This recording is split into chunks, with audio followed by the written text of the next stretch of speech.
How to quickly create stickers on WhatsApp for iPhone.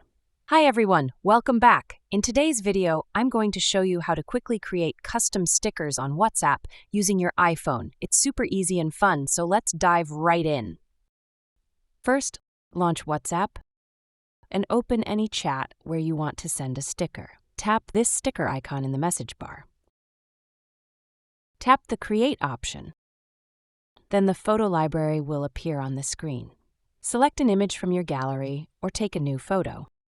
WhatsApp automatically detects and removes it. From here, you can add text, emojis, or draw on your sticker. Once you're happy with the design, send the sticker.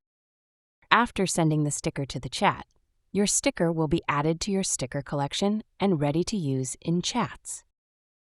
To open the sticker section, go to the chat and tap on the sticker section. Then there will appear all of your stickers. And there you have it. That's how you can quickly create custom stickers on WhatsApp using your iPhone. If you found this video helpful, don't forget to like, share, and subscribe for more WhatsApp tips and tricks. Thanks for watching, and I'll see you in the next one.